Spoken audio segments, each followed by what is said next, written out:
The Navy SEAL's hand froze mid-reach for his beer when she said it. Black 5. 2 words that made his face drain of color, made him fumble his glass onto the bar top, and had him speed-dialing his commander before the bourbon stopped dripping. He'd heard the stories, the whispered legends in briefing rooms and late-night debriefs. But he never imagined the most feared call sign in modern air combat belonged to the quiet woman with sad eyes sitting next to him. This is the story of how Ione Garcia became the ghost that made hardened warriors check the skies, and why her name was spoken in the same breath as myths and classified operations that officially never happened. Before we continue, let us know where you're watching from.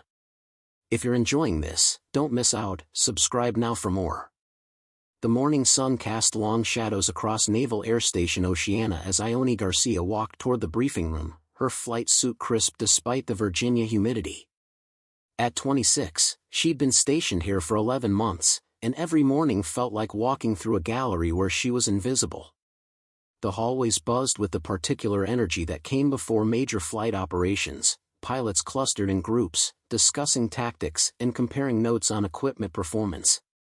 She was European, her accent still carried traces of her Spanish upbringing, though years of military English had smoothed most of it away. What hadn't changed was the way people looked through her rather than at her. Not with malice, but with a kind of benign dismissal that hurt more than outright hostility. At 5'4" and barely 115 pounds, she didn't fit the image of what a fighter pilot should be. The other pilots called her Little Bird behind her back, a nickname that was meant affectionately but landed like an insult every time she overheard it. She was good at simulations, excellent at academics, and had reflexes that her instructors had noted as exceptional. But when it came to actual combat missions, the assignments that mattered, she was always designated as reserve pilot or assigned to training exercises while others flew real operations.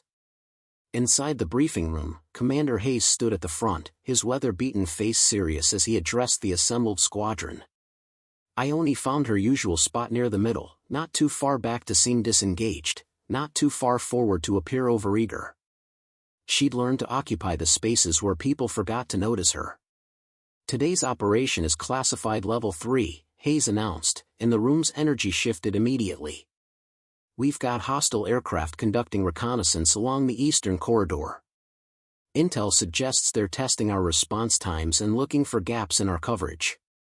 I need experienced pilots who can handle aggressive intercepts.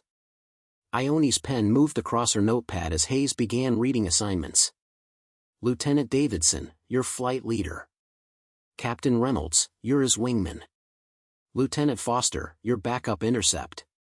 The names continued, each one representing months of training and preparation, each selection a validation that these pilots were trusted with the nation's defense.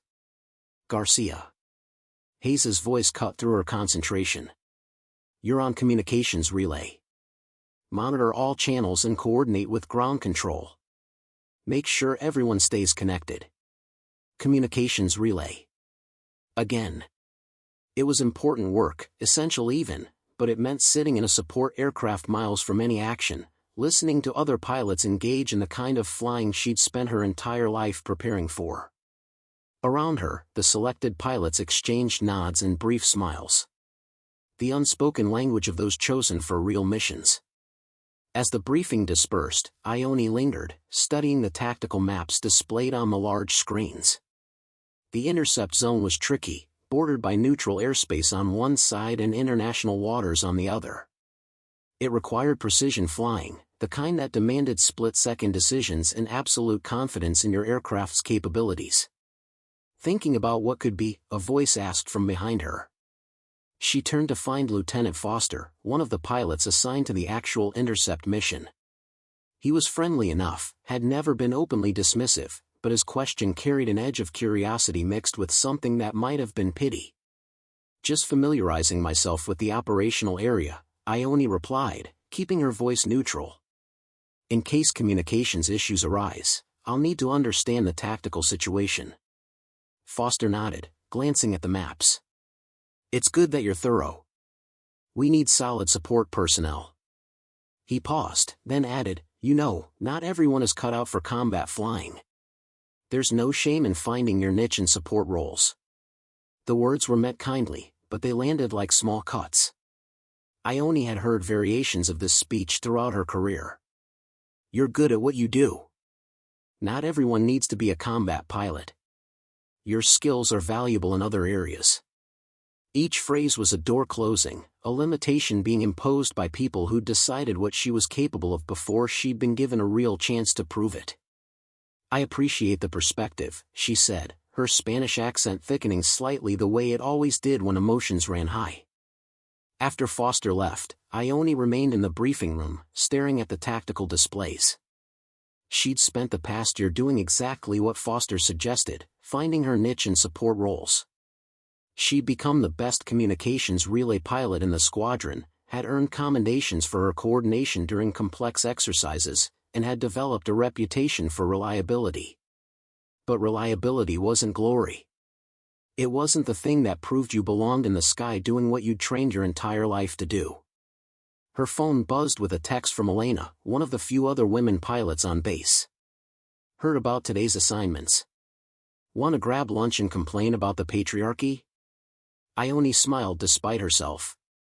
Elena was stationed with a different squadron, but they'd bonded over shared experiences of being perpetually underestimated. She typed back, can't. Pre-flight checks for my thrilling communications relay mission. The response came quickly. Your time will come. Just keep being ready. Being ready. That was the mantra Ione had lived by since arriving at Oceania. While others spent their off-duty time at the beach or the bar, she studied tactical manuals and aircraft specifications. She ran combat scenarios in her head during her morning workouts. She'd memorized the capabilities and limitations of every aircraft in their squadron and most of the ones they might face in combat. She knew intercept protocols, evasion techniques, and emergency procedures that went beyond what was required for her current role. Nobody had asked her to do this. Nobody knew she was doing it. But Ione had learned long ago that opportunity only came to those who were prepared to seize it. And if that opportunity never came, at least she'd know she'd done everything possible to be ready for it. The hours before the mission passed in a blur of routine preparation. Pre-flight checks, equipment verification, weather briefings. Ione sat through it all with the same focused attention she brought to everything, taking notes that were probably unnecessary but gave her hands something to do besides clench into frustrated fists. As the pilots walked toward their aircraft, Ione caught fragments of their conversations. The excitement in their voices, the nervous energy that came before real operations. She felt it too, that heightened awareness that came from knowing you were about to do something that mattered. Except her role was to watch from a distance while others did the actual fighting. Her aircraft, a modified communications relay platform, sat at the edge of the flight line. It was slower than the fighters, less maneuverable, designed for endurance rather than combat.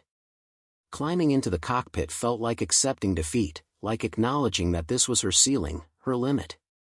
But Ione strapped in with the same precision she brought to everything else. If she was going to be stuck in a support role, she'd be the best support pilot they'd ever had. She'd make sure every communication was clear, every coordination seamless.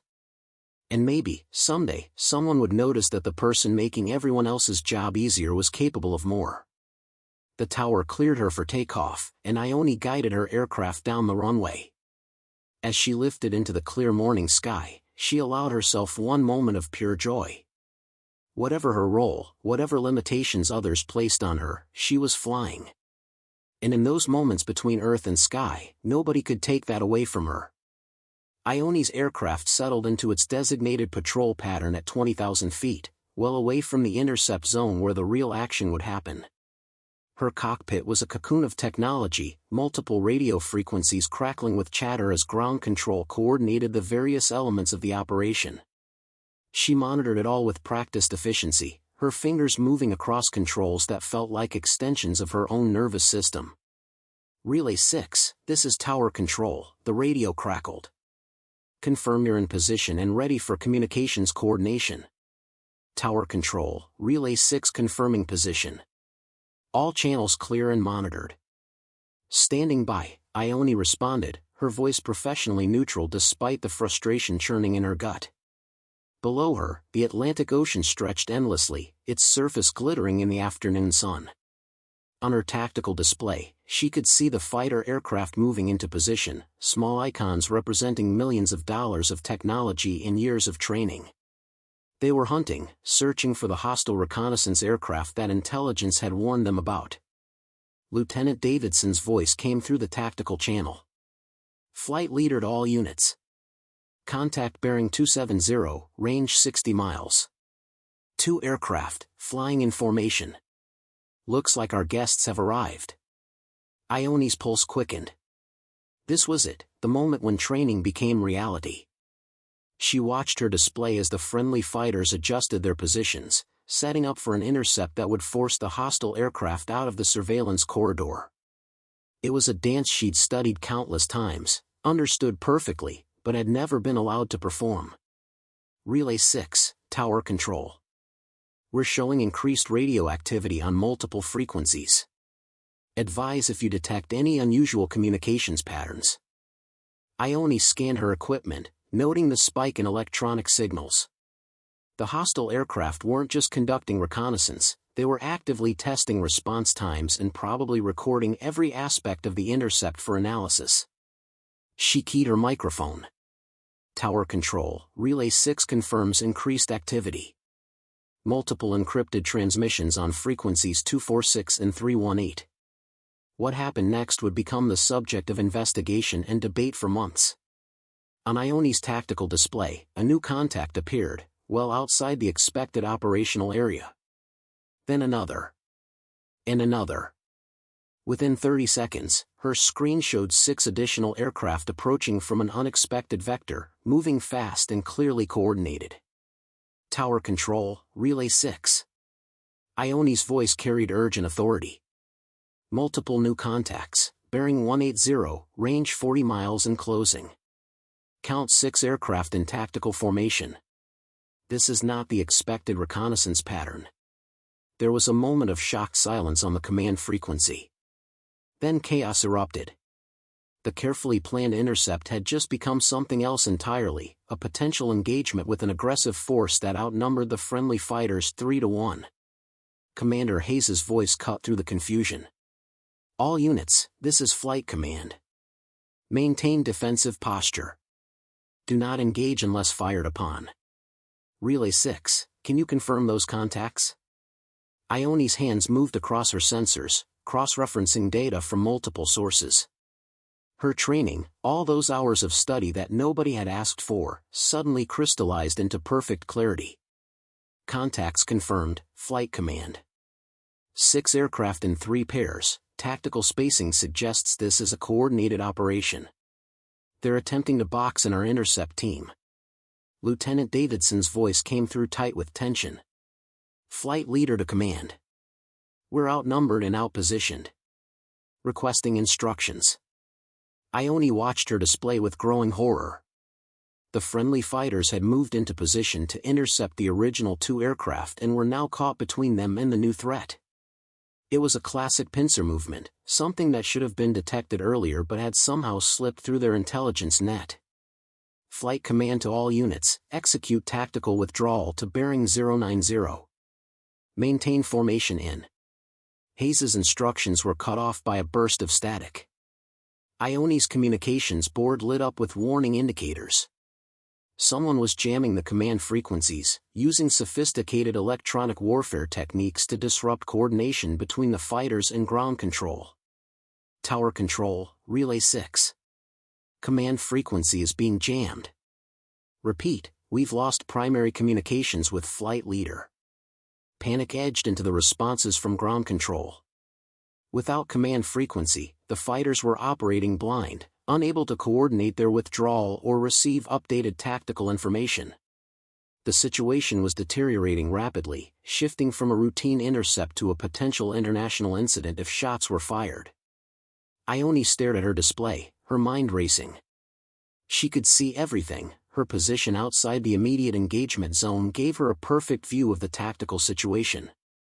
She could see how the hostile aircraft were positioning themselves, could predict their next moves based on standard aggressive intercept tactics. But she was just the communications relay, not authorized to make tactical decisions or provide guidance to the fighters.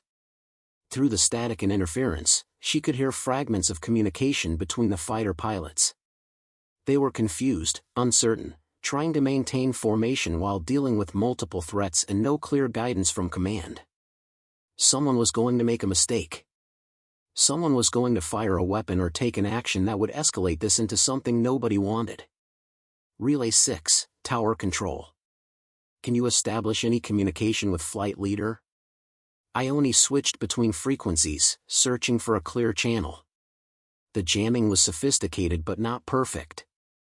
There were gaps, brief moments where signals could get through.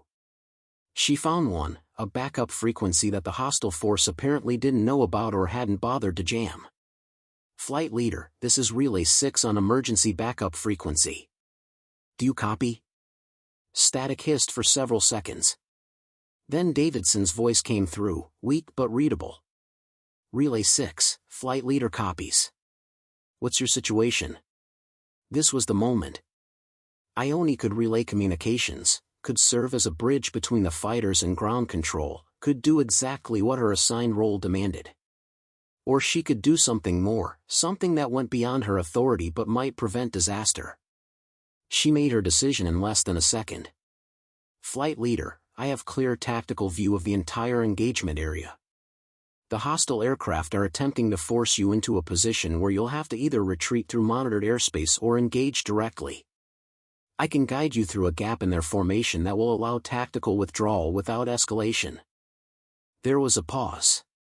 She could almost hear Davidson weighing his options, deciding whether to trust the support pilot who'd never flown a combat mission to guide him through a dangerous situation. Flight Leader copies. Relay 6, you're not authorized for tactical guidance. I'm aware, sir. But I'm the only one with a clear picture of what's happening right now. Ground control can't see what I'm seeing, and you can't coordinate between aircraft with command frequency jammed. I can get you out of this safely. Another pause, longer this time. Through her cockpit window, Ione could see contrails in the distance, evidence of high-speed maneuvering as the fighters tried to maintain defensive positions. Every second of hesitation increased the risk of miscalculation. All right, Relay 6. Talk me through it. Ione's heart hammered against her ribs, but her voice remained steady.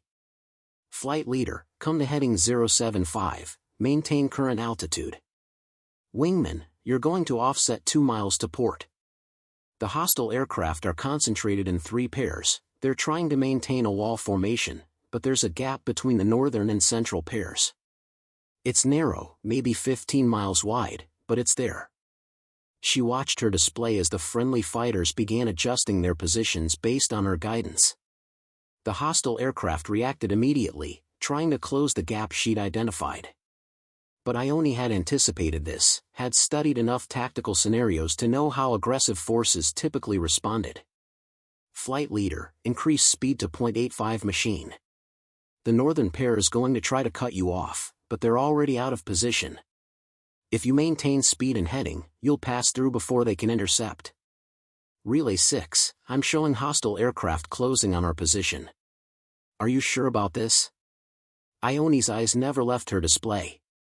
She could see exactly what Davidson was seeing, could understand his hesitation. The northern pair of hostile aircraft was indeed closing, their icons on the tactical display moving to intercept the friendly fighters. But she could also see that they were too far away, their angle of approach wrong for an effective intercept if the friendly aircraft maintained course and speed. Trust me, Flight Leader. Hold your course. The next 90 seconds felt like an eternity. Ione watched as the tactical situation evolved exactly as she'd predicted. The friendly fighters punched through the gap in the hostile formation, the northern pair of hostile aircraft falling behind as they tried unsuccessfully to close the distance. The southern and central pairs maintained their positions, unwilling to break formation to pursue. Flight Leader to Relay 6. We're clear of the engagement zone. That was exceptional tactical analysis. Relief washed through Ione's body so intensely she almost felt lightheaded. But there was no time to celebrate. The jamming on command frequency was beginning to clear, and she could hear Commander Hayes's voice demanding situation reports and explanations.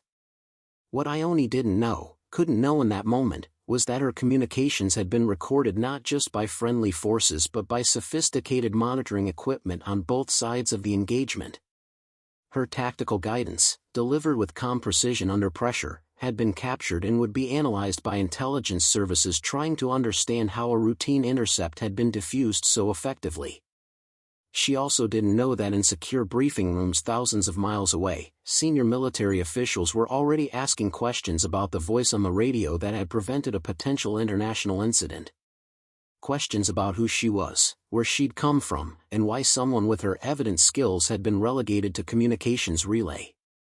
For now, all Ione knew was that she'd prevented disaster. She'd done something that mattered, something real. And somewhere deep inside, where she kept the part of herself that still dreamed of being more than invisible, a small flame of hope began to burn again.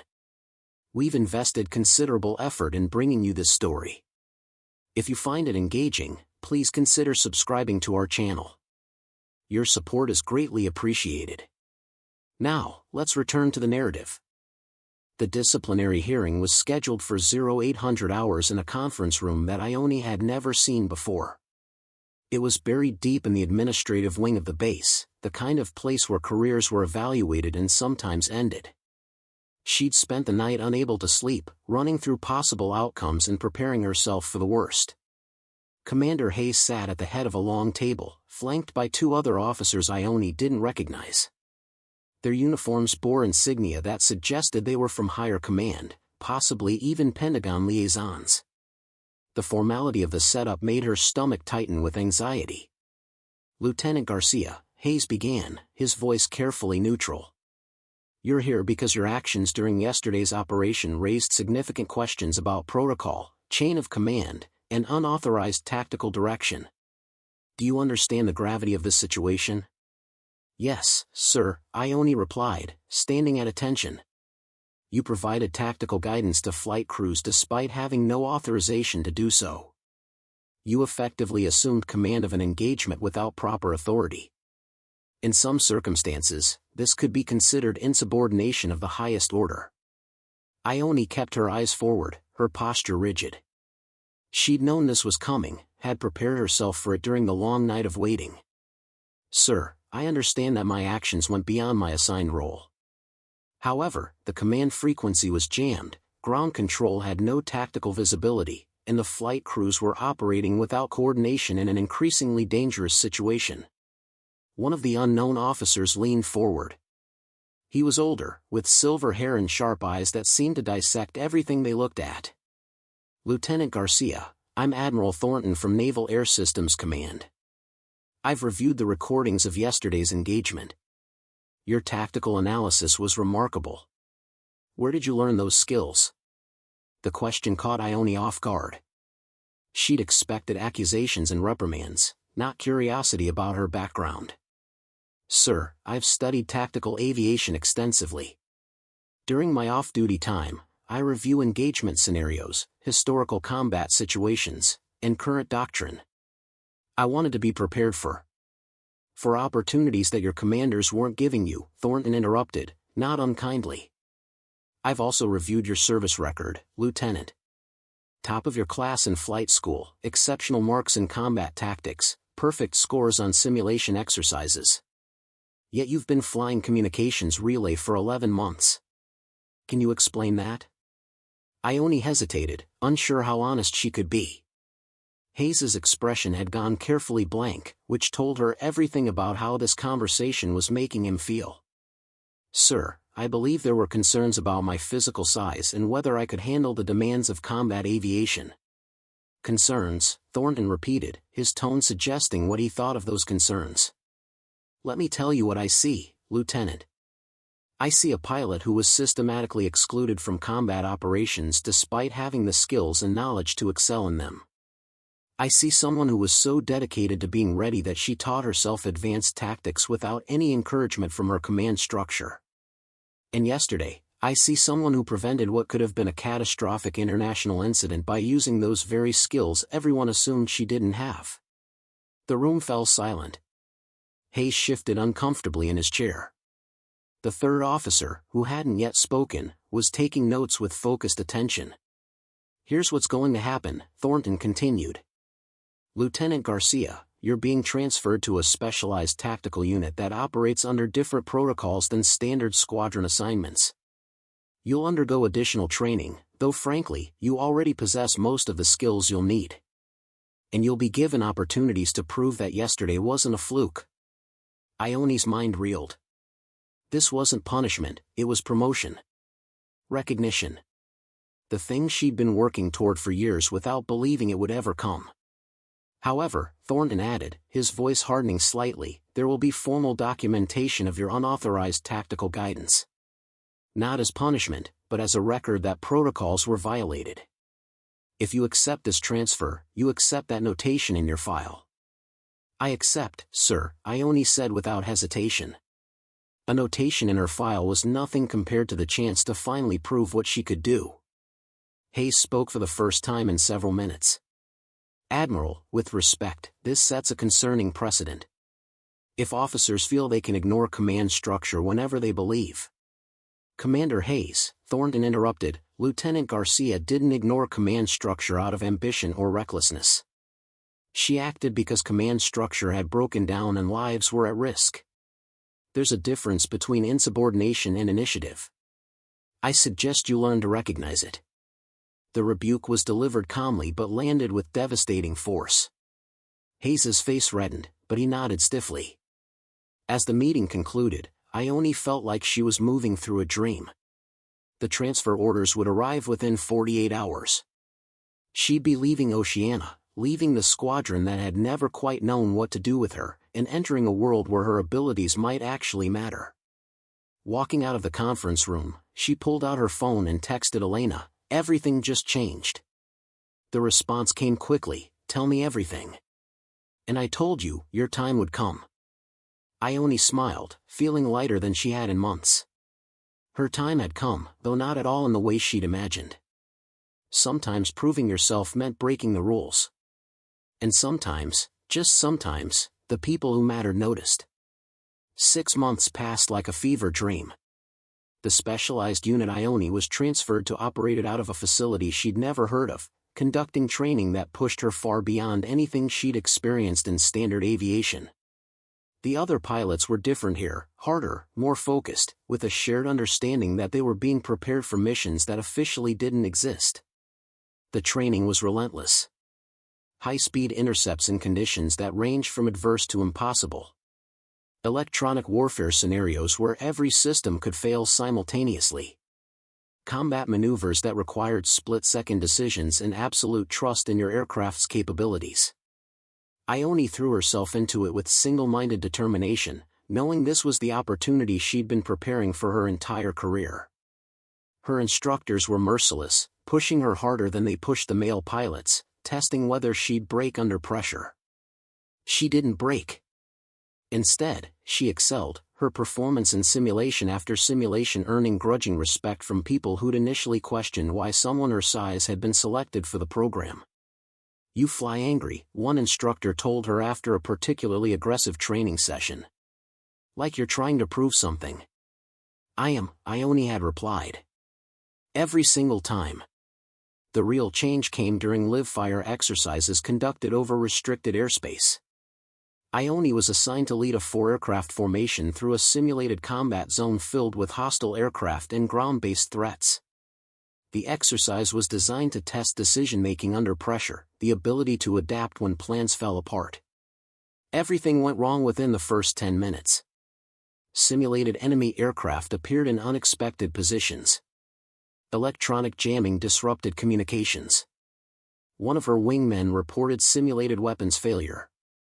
The scenario was chaos, deliberately overwhelming, designed to see who could maintain control when control seemed impossible. Ione's mind shifted into a state of crystalline focus. She processed multiple data streams simultaneously, tactical displays, radio communications, visual references, and formulated a strategy that accounted for every variable. Her commands were crisp and confident, directing her formation through the chaos with precision that surprised even her instructors. Black Flight, this is Black Leader. Execute combat spread formation. Black 2, you're taking point. Black 3 and 4, offset defensive positions. We're going through the middle. The maneuver was risky, threading her formation through a gap between hostile positions that could collapse at any moment. But Ione had calculated the angles, understood the timing, and trusted her team to execute with the same precision she demanded of herself. They completed the exercise with a perfect score. 0 losses, all objectives achieved, hostile forces neutralized or evaded. In the debriefing afterward, the head instructor studied her performance data with an expression she couldn't quite read. Lieutenant Garcia, that was some of the finest tactical flying I've seen in 20 years of running this program. You didn't just complete the exercise, you dominated it. The praise felt surreal. For so long, Ione had been dismissed and overlooked. Now she was being recognized for the very abilities people had claimed she didn't possess. Her call sign came shortly after, assigned during an informal gathering of pilots celebrating the completion of their advanced training. Call signs were traditions, sometimes mocking, sometimes earned through notable incidents. Ione's came from her tendency to lead formations designated as Black Flight and her position as 5th in the squadron's tactical hierarchy. To Black 5, someone had toasted, raising a glass. May her enemies see her coming, but never live to tell about it. The name stuck. Black 5. It sounded ominous, carried weight. Ione wore it like armor, a reminder that she'd transformed from the overlooked support pilot into something the Navy took seriously. The missions came next, classified operations that she couldn't discuss even with Elena during their increasingly rare phone calls. Intercepts in contested airspace. Reconnaissance missions that skirted the edge of international law. Combat air patrols in regions where hostilities were a constant threat. Ione flew them all with the same focused intensity. She became known for her ability to stay calm under pressure, her tactical decision-making, her refusal to back down from any challenge. Other pilots started requesting to fly with her, wanting to learn from someone who seemed to possess an almost supernatural awareness of battlefield dynamics. But success came with a cost. The emotional toll of constant high-stakes operations began to accumulate. Ione found herself unable to sleep without medication, her mind constantly replaying missions, analyzing what could have gone wrong, preparing for the next engagement. She became quieter, more withdrawn, the warmth that had characterized her personality hardening into something colder and more distant. Her commanders noticed but didn't intervene. In this world, emotional resilience was expected. Breaking down wasn't an option. You either adapted or you were removed from flight status. Ione adapted, burying her feelings deeper, channeling everything into being the perfect tactical pilot. Elena worried, expressing concern during one of their phone calls. You sound different, Ione. Harder. Are you okay? I'm fine, Ione had replied, the lie coming easily. This is what I trained for. What I wanted. But late at night, in the silence of her quarters, Ione sometimes wondered if she'd traded one form of invisibility for another. Before, she'd been dismissed as too small. Now she was respected as Black 5, but the person she'd been, emotional, warm, hopeful, seemed to be disappearing behind the call sign. The missions continued. The legend grew. And Ione Garcia became a ghost in the sky, feared by adversaries and respected by allies, but known by almost no one. The bar was called the Anchor, a dimly lit establishment near the Virginia Beach waterfront that catered to military personnel looking to decompress after difficult rotations. Ione hadn't planned on going out, but Elena had insisted during their last phone call that she needed to do something besides work and sleep. She sat at the bar in civilian clothes, jeans and a simple black shirt that helped her blend into the crowd. Her hair was down, longer than military regulations typically allowed but permitted for personnel in her specialized unit. She looked young, unremarkable, just another person enjoying an evening drink. The bar was busy, filled with the usual mix of service members and civilians. Conversations flowed around her, the kind of easy social interaction she'd almost forgotten how to participate in. She nursed a whiskey, letting the burn distract her from the mission briefing she'd attended earlier that day. "This seat taken?" a voice asked.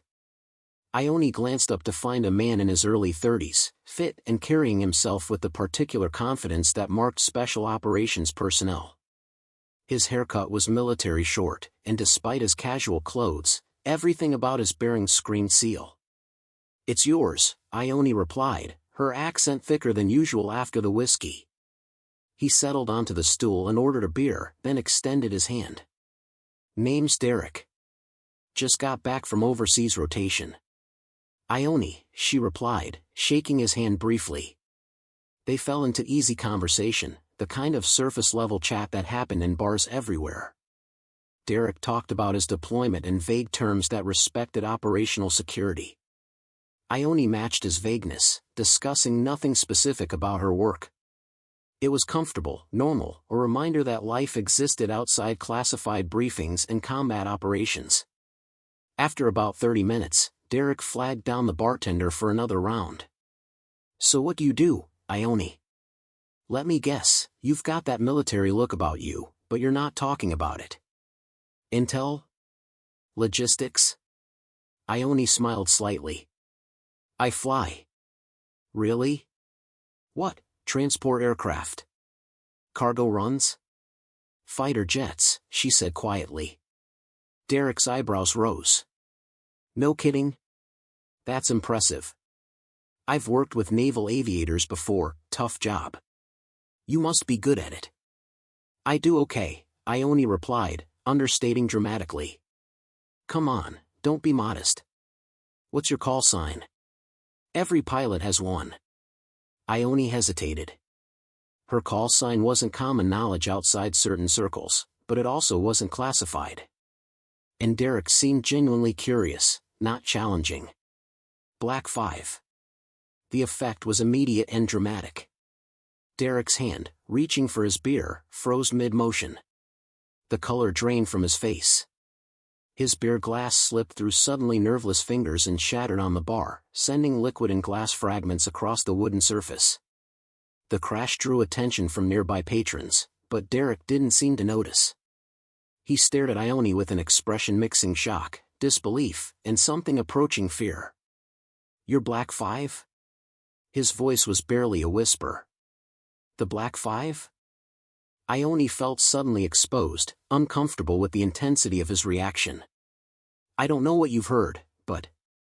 "Last February," Derek interrupted, his voice urgent and low. "Syria.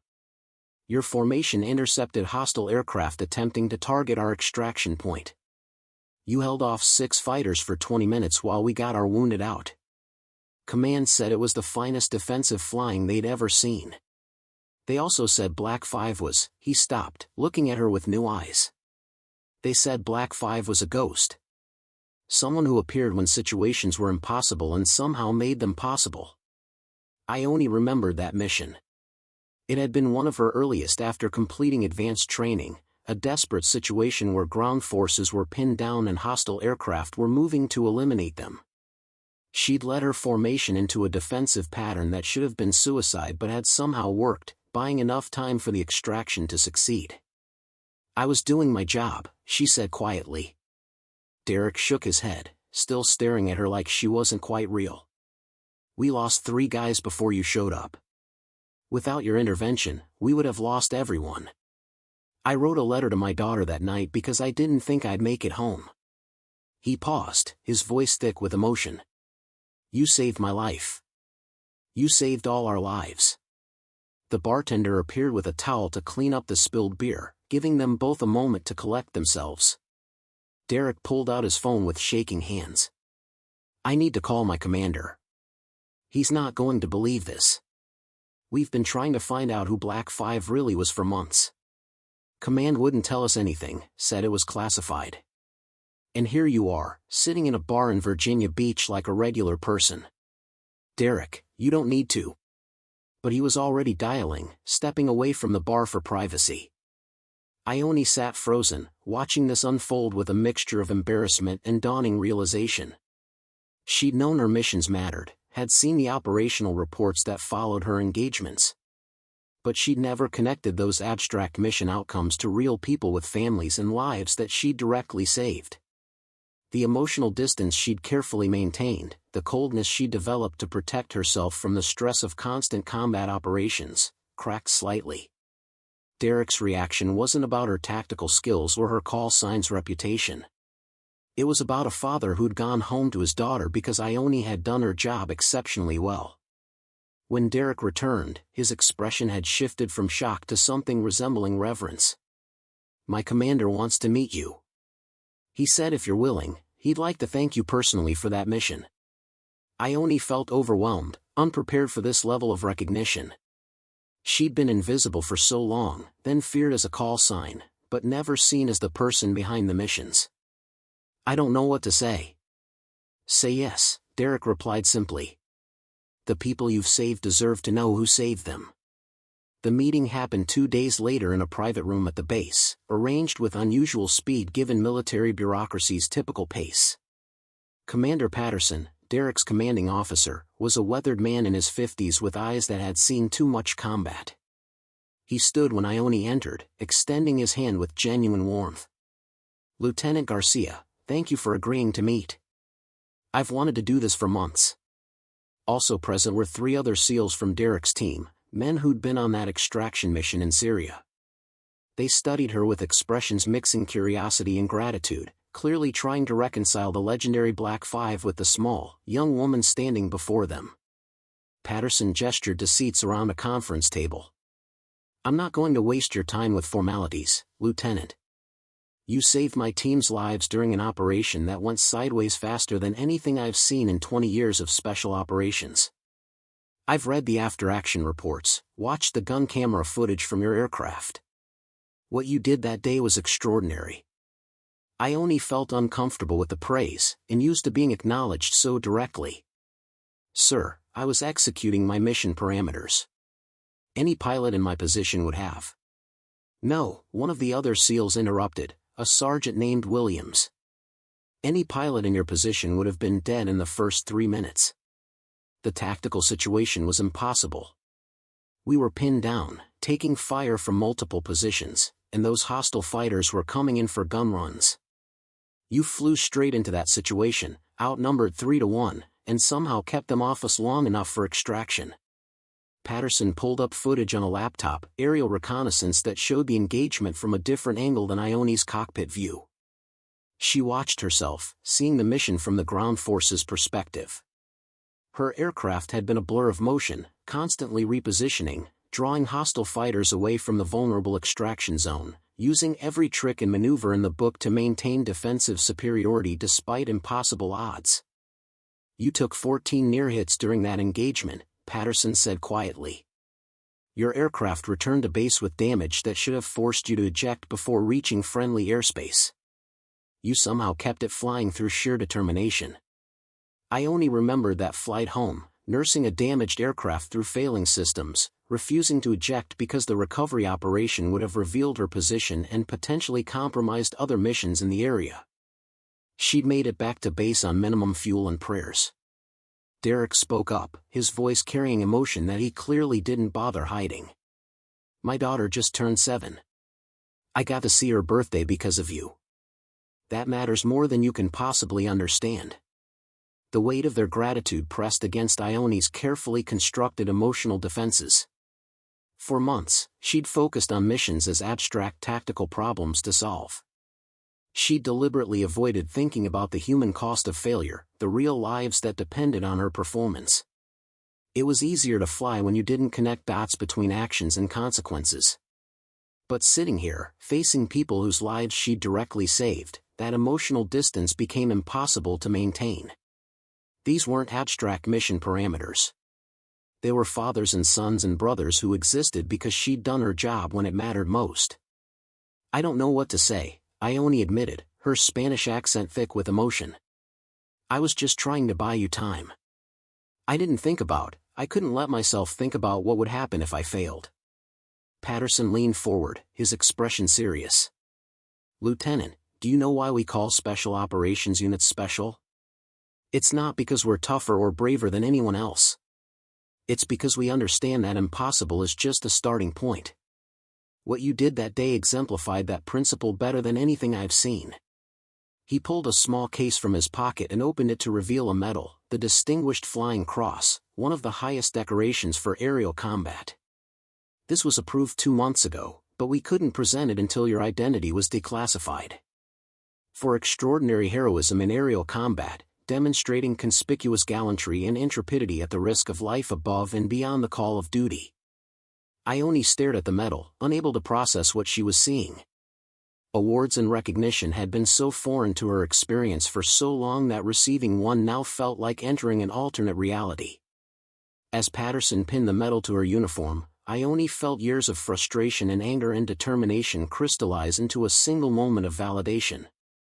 She'd been told she was too small, too weak, too limited. She'd been relegated to support roles and dismissed by people who couldn't see past her physical appearance. She'd broken rules and pushed boundaries and refused to accept the limitations others placed on her. And now she stood in a room with people who understood that none of that mattered as much as what she could do when lives depended on her capabilities. After the ceremony, as informal conversation replaced formal recognition, Williams approached her. "Can I ask you something personal, Lieutenant?" "Sure," Ione replied.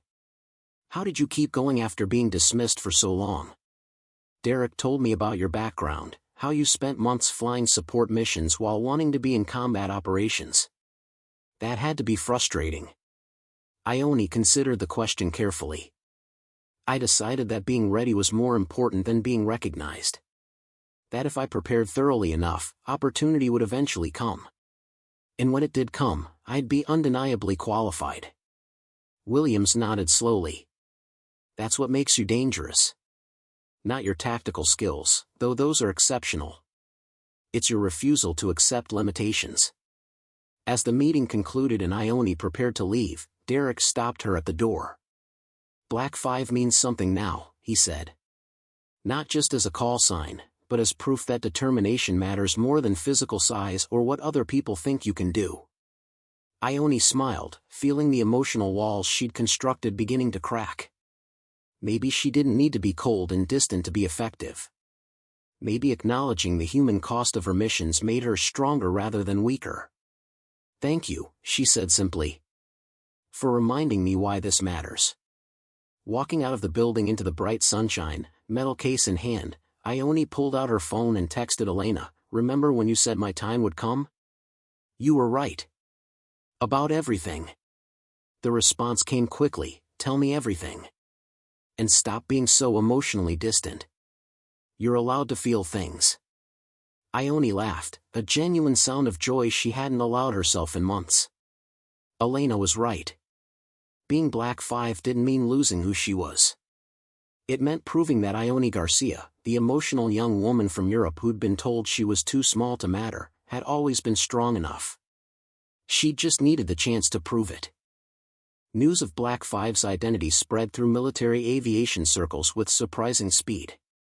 Within weeks, Ione found herself being referenced in tactical briefings, her missions studied as examples of exceptional decision-making under pressure.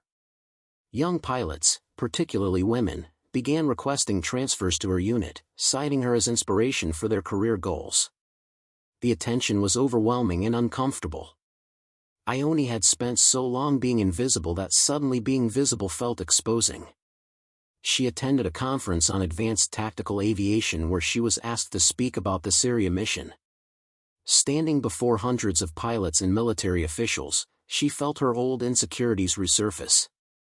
"I'm not comfortable being called a hero," she began, her Spanish accent evident as emotions ran high. "I was a pilot doing her job in circumstances that demanded excellence. The real story isn't about one mission, it's about preparation meeting opportunity." She talked about the months of being overlooked, the countless hours of study that nobody asked for, the determination to be ready even when opportunities seemed impossible. Her voice grew stronger as she spoke, the audience leaning forward to catch every word. "People told me I was too small for combat aviation. Too emotional. Too limited by my physical characteristics. And maybe by traditional metrics, they were right to have concerns.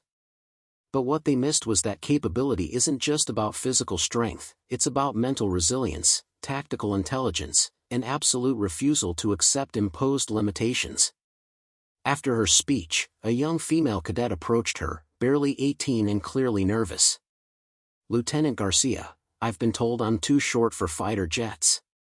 That I should consider transport or logistics instead. Did you ever doubt yourself?" Ione recognized herself in this young woman, saw the same hunger for validation mixed with fear of failure. "Every single day," she answered honestly. "But doubt is just information. It tells you where you need to work harder, prepare more thoroughly. Don't let other people's limitations become your reality." The cadet's eyes brightened with hope, and Ione realized that her story mattered beyond her own career. She'd become a symbol, proof that determination could overcome systemic bias and arbitrary restrictions. Back at her base, Commander Hayes requested a meeting. Their relationship had been strained since her transfer, but time and her subsequent success had apparently shifted his perspective. He looked older than she remembered, his weathered face carrying something that might have been regret. "Lieutenant Garcia, I owe you an apology," he began without preamble. "I saw your physical size and made assumptions about your capabilities. I relegated you to support roles because I couldn't imagine someone your size handling combat operations. I was wrong." Ione hadn't expected this, hadn't prepared for the emotional impact of hearing her former commander acknowledge his mistake. "Sir, you were working with the information and experience you had. Military aviation has traditionally favored certain physical characteristics." "That's a diplomatic way of saying I let bias cloud my judgment," Hayes replied. "Your success has made me reconsider how we evaluate pilot candidates.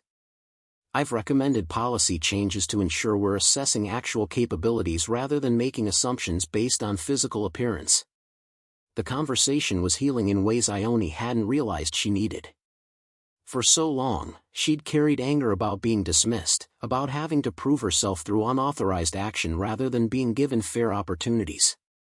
Hayes's acknowledgement didn't erase that frustration, but it validated her experience and suggested that maybe her struggle had created pathways for others.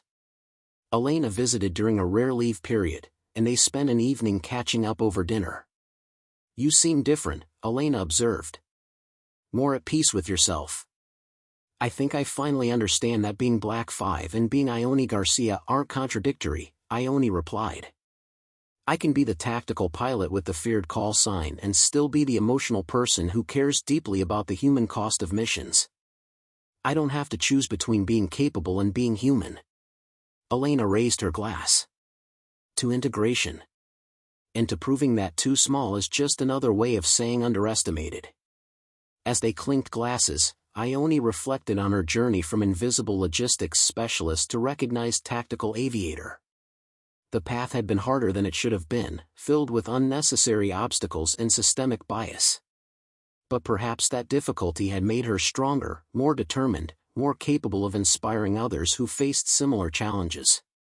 The missions continued, each one adding to the legend of Black 5.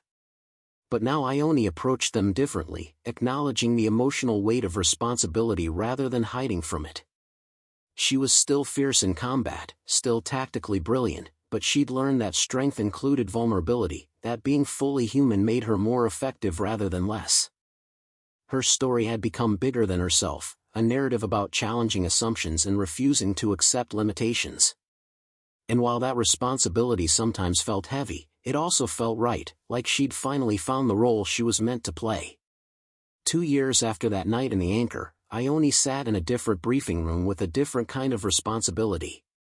She'd been promoted to captain and assigned to help redesign pilot evaluation protocols, ensuring that future candidates would be assessed on capabilities rather than physical stereotypes. The work was challenging, requiring her to balance operational needs with fairness and opportunity. "The proposed changes will expand the candidate pool significantly," she explained to a panel of senior officers. "We're recommending evaluation criteria focused on cognitive abilities, reflexes, tactical decision-making, and stress management rather than arbitrary physical requirements that don't correlate with actual performance." Admiral Thornton, who'd championed her career years earlier, nodded approvingly. Captain Garcia, your own career demonstrates why these changes matter. How many other exceptional pilots have we lost because we couldn't see past traditional expectations? It was a rhetorical question, but Ione had thought about it often. How many people with her capabilities had been turned away before ever getting a chance? How many potential Black Fives had accepted the limitations others imposed rather than fighting through them? The policy changes were approved and implemented across naval aviation training programs. Within months, the results began showing a more diverse candidate pool, higher retention rates among previously underrepresented groups, and tactical innovation from pilots who brought different perspectives to combat aviation. Ione received a letter from the cadet she'd spoken to at the conference 2 years earlier. The young woman had been accepted into fighter training and was excelling, citing Ione's advice about preparation and resilience as guiding principles. You showed me that being told no isn't the end of the conversation, it's just the beginning of proving them wrong. On a sunny afternoon, Ione stood on the flight line watching a new class of pilots complete their certification flights. Among them were several women, people of different sizes and backgrounds, all of whom had been evaluated on their actual capabilities rather than assumptions about what pilots should look like. Derek appeared beside her, now himself promoted and assigned to coordinate special operations with tactical aviation.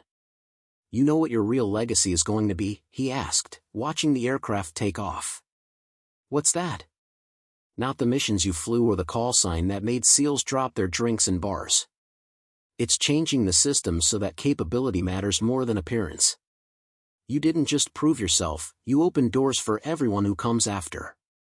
Ione smiled, watching the aircraft climb into the clear sky. She thought about the journey from that first morning at Oceana, standing invisible in briefing rooms while others flew missions she could only dream about. She remembered the frustration, the anger, the determination to be ready even when opportunities seemed impossible. That night in the bar, when Derek's drink had shattered and his face had gone pale at hearing her call sign, had been validation. But this, watching diverse pilots succeed because the system had been changed, this was purpose. This was the real reason she'd fought so hard to prove herself. Her phone buzzed with a message from Elena, saw the news about the policy changes. You did it. You actually changed the game. Ione typed back, we did it. Everyone who refused to accept limitations did it. As the sun set over the flight line, painting the sky in shades of orange and gold, Captain Ione Garcia, callsign Black 5, reflected on what it meant to leave a legacy. It wasn't just about personal success or legendary missions. It was about making the path easier for those who followed, about transforming too small from a limitation into an irrelevance. She'd started as an invisible logistics specialist, become a feared tactical aviator, and evolved into someone who could change systems that had limited countless others. The journey had been difficult, but it had also been necessary. Because sometimes the only way to prove that limitations are artificial is to exceed them so dramatically that nobody can deny the evidence. Her call sign would fade eventually, new legends would emerge, and the missions she'd flown would become historical footnotes.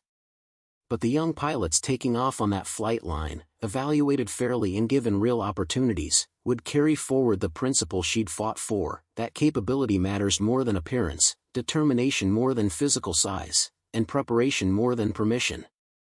Black 5 had started as a call sign earned through exceptional tactical flying. It had become a legend whispered in briefing rooms and bars. But ultimately, it became something more important, a symbol that limitations are only permanent if you accept them, and that one person's refusal to be invisible can change the conversation for everyone who comes after. Ione turned away from the flight line and headed toward her office, where more policy work awaited. She had missions to plan, evaluations to oversee, and a future to shape where nobody would be told they were too small to matter. Because she'd proven, one impossible mission at a time, that small was just another word for underestimated. And underestimated was her favorite place to start. Up next, you've got 2 more standout stories right on your screen. If this one hit the mark, you won't want to pass these up. Just click and check them out. And don't forget to subscribe and turn on the notification bell so you don't miss any upload from us.